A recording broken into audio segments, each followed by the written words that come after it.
Selamat datang di Orthodox Literacy Channel. Selamat menonton video kami. Semoga bermanfaat.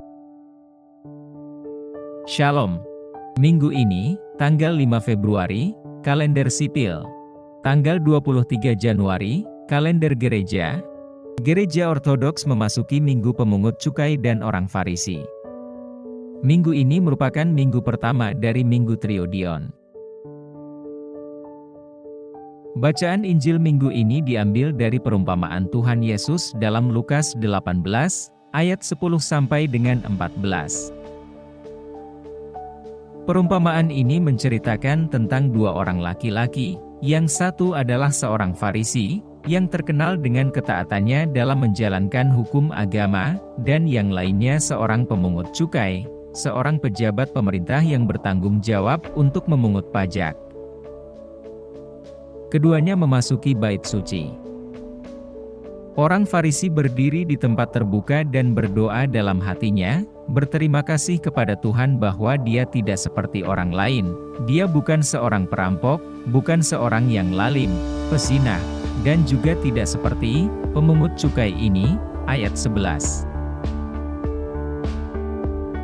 Dia kemudian mulai membuat daftar prestasi keagamaannya dengan menyatakan, "Aku berpuasa 2 kali seminggu, dan aku memberikan persepuluhan dari semua yang aku miliki." Ayat 12. Bertolak belakang dengan kesombongan orang Farisi itu, pemungut cukai memilih tempat di mana dia tidak terlihat oleh orang lain. Dia memukul dadanya sambil berkata, "Tuhan, kasihanilah aku orang berdosa." Ayat 13. Setelah menceritakan kisah ini, Yesus menegaskan bahwa si pemungut cukailah yang pulang dengan dibenarkan dan diampuni dosanya daripada orang Farisi itu. Dia mengatakan bahwa, barang siapa meninggikan dirinya, ia akan direndahkan, dan siapa yang merendahkan dirinya, ia akan ditinggikan. Ayat 14. Tema perumpamaan ini adalah pertobatan. Pertobatan adalah pintu yang melaluinya kita memasuki masa puasa Prapaskah, titik awal perjalanan menuju Paskah. Bertobat menandakan jauh lebih dari sekadar mengasihani diri sendiri atau penyesalan atas hal-hal yang dilakukan di masa lalu. Istilah dalam bahasa Yunani adalah metanoia. Bertobat berarti diperbarui, diubah dalam sudut pandang batin kita, memperoleh cara baru dalam memandang hubungan kita dengan Allah dan dengan sesama. Kesalahan orang Farisi itu adalah bahwa dia tidak memiliki keinginan untuk mengubah pandangannya, dia berpuas diri, sombong, jadi dia tidak memberikan tempat bagi Tuhan untuk bertindak di dalam dirinya. Injil menggambarkan orang Farisi itu sebagai orang yang hanya senang dengan dirinya sendiri, yang berpikir bahwa dia telah memenuhi semua persyaratan agama. Namun dalam kesombongannya, dia telah salah dalam memaknai agama dan keyakinan yang benar.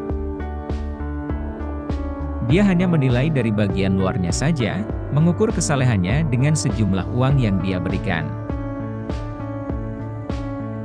Si pemungut cukai, di sisi lain, benar-benar merindukan perubahan pikiran. Dia merendahkan hatinya, dan kerendahan hatinya itu membenarkan dia di hadapan Tuhan. Dia menjadi seseorang seperti yang dituliskan dalam khotbah di bukit, yakni, miskin dalam roh. Matius 5, ayat 3. Dia mengakui bahwa dia adalah orang berdosa, dan dia tahu bahwa keselamatan hanya ditemukan dalam belas kasihan Tuhan. Di sini kita menemukan contoh kerendahan hati yang sejati, sebuah aspek penting dari pertobatan. Terima kasih sudah menonton. Jangan lupa subscribe, like, komen, dan share ya. Sampai jumpa di video-video kami selanjutnya. Tuhan memberkati.